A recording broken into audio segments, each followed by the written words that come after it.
اعوذ باللہ من الشیطان الرجیم، میں اللہ کی حفاظت چاہتا ہوں مردود شیطان سے۔ بسم اللہ الرحمن الرحیم، اللہ کے نام سے شروع کرتا ہوں جو کہ بہت ہی مہربان اور ہمیشہ رحم فرمانے والا ہے۔ اہدنا الصراط المستقیم، اے اللہ ہمیں سیدھے راستے پر چلا۔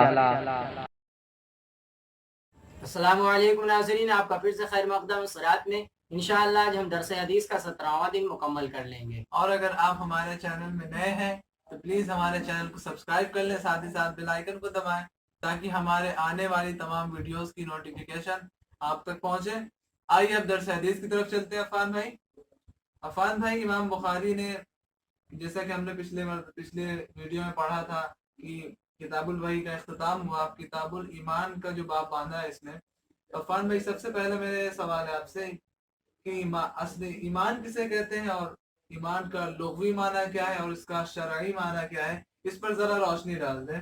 بے شک غریب بھائی کی امام بخاری جو اب کتاب الایمان سے شروعات کر رہے ہیں تو اس کا لغوی معنی اور شرعی معنی پہلے جان لیتے پھر آگے کی بات کرتے ہیں۔ تو ایمان کا لغوی معنی ہوتا ہے تصدیق کرنا، کسی بات کو ماننا۔ اس کا شرعی معنی ہے کہ رسول اعظم صلی اللہ علیہ وسلم نے جو کچھ لے کر آئے ہیں، آپ جو کچھ بھی لے کر آئے ہیں ان کو دل سے مان لینا، یہی شرعی معنی ہے ایمان کا۔ اور اکثر محققین اور امام اعظم کا موقف یہ ہے کہ ایمان صرف تصدیق کا نام ہے اور اقرار احکام کی اجرا کے لیے شرط ہے، اور نیک اعمال کا کرنا درجات میں بلندی کا سبب۔ آئیے عارف بھائی، اب ہم امام بخاری جو کتاب الایمان میں سب سے پہلا باب ذکر کرتے ہیں، آئیے شروع کرتے ہیں۔ بسم اللہ الرحمن الرحیم، باب الایمان وقول النبی صلی اللہ علیہ وسلم بنی الاسلام علی خمس وهو قول وفعل ويزيد وينقص، یعنی الایمان، اور وہ نبی کریم صلی اللہ علیہ وسلم کا ارشاد ہے اسلام کی بنیاد 5 چیزوں پر ہے، اور وہ قول اور فعل ہے، اور زیادہ ہوتا ہے اور کم ہوتا ہے۔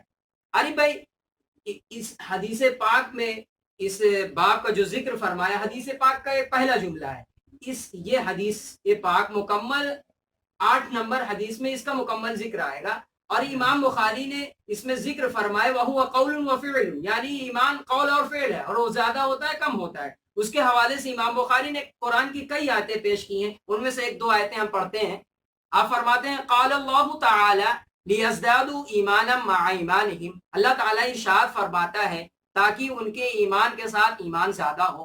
دوسری آیت کریمہ ایک پڑھتے ہیں، آپ فرماتے ہیں، ایک آیت پیش کرتے ہیں وَيَزْدَادَ الَّذِينَ آمَنُوا ایمانا، اور ایمان والوں کا ایمان زیادہ ہو جائے۔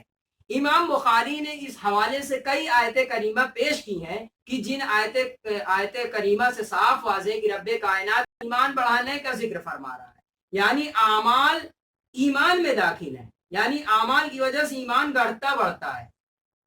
عفان بھائی، جیسا کہ آپ نے بتایا، کیا ایمان گھٹتا بڑھتا بھی ہے، اور اس میں ایمان اگر گھٹتا بڑھتا ہے تو اس میں فقہائے احناف کا کیا مسلک ہے، اس پہ ذرا توجہ فرمائیں۔ بے شک عارف بھائی کی امام اعظم کا صاف موقف ہے کہ اعمال ایمان میں داخل ہی نہیں ہے۔ نفس ایمان میں نہ کمی ہوتی ہے نہ زیادتی ہوتی، نفس ایمان اپنی جگہ ہے، صرف ایمان قوت اور ذوق کے اعتبار سے اس میں بدلاؤ آتا ہے، کبھی ایمان قوی ہوتا ہے کبھی ضعیف ہوتا ہے، لیکن ایمان گھٹتا بڑھتا نہیں ہے بلکہ وہ مضبوط ہوتا ہے اور کمزور ہوتا ہے۔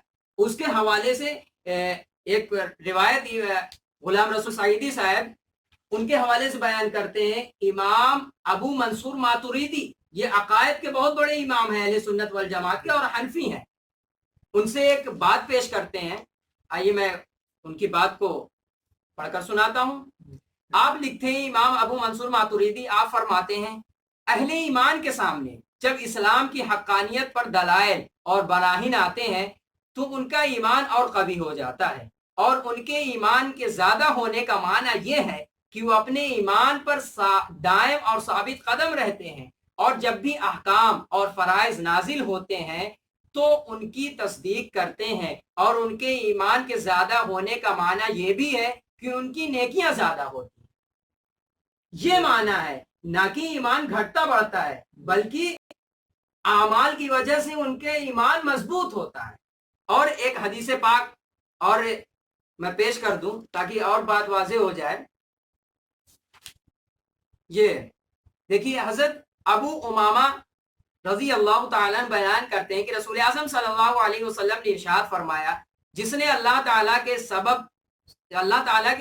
سبب سے محبت رکھی اور اللہ کے سبب سے بغض رکھا اور اللہ کے سبب سے عطا کیا اور اللہ کے سبب سے منع کیا اس نے ایمان کو کامل کر لیا. مطلب یہ ہے کہ محبت اور بغض میں کمی اور زیادتی ہوتی ہے. اس سے ثابت ہوا کہ ایمان میں کمی اور زیادتی ہوتی ہے. ہم یہ کہتے ہیں، حنفی حضرات کہتے ہیں کہ محبت میں کمی اور زیادتی سے ایمان کامل اور ناقص نہیں ہوتا ہے بلکہ قوی اور ضعیف ہوتا ہے. عارف بھائی یہ کچھ باتیں تھیں جو کتاب الایمان کی شروعاتی میں بات کرنا جن کے تعلق سے بات کرنا ضروری تھا، وہ باتوں کا ذکر ہو گیا. اس کے بعد امام بخاری ایک اثر پیش کرتے ہیں وہ حضرت عمر بن عبد العزیز کے حوالے سے. انشاءاللہ اس کی بات پھر ہو جائے گی. آئیے ناظرین سے ملتے ہیں. انشاءاللہ آپ کو کچھ بات ضرور سمجھ میں آئی ہوں گی. یہ کتاب الایمان کا ابتدائی مرحلہ تھا جو کچھ امام بخاری نے شروعاتی میں بحث کی ہے، آپ نے جو بحث فرمائی ہے اس کے بارے میں تھا. انشاءاللہ اگلی ویڈیو سے ہم جو اثر بیان کریں امام بخاری اور اس کے بعد احادیث اس کی وضاحت کریں گے. اس کے بعد ہم 8ویں حدیث جو کہ امام بخاری نے اپنے پہلے باب میں حدیث پاک کا پہلا جملہ ذکر کیا تھا اس کو ہم مکمل پڑھیں گے. انشاءاللہ اگلی ویڈیو ملتے ہیں. السلام علیکم ورحمۃ اللہ وبرکاتہ.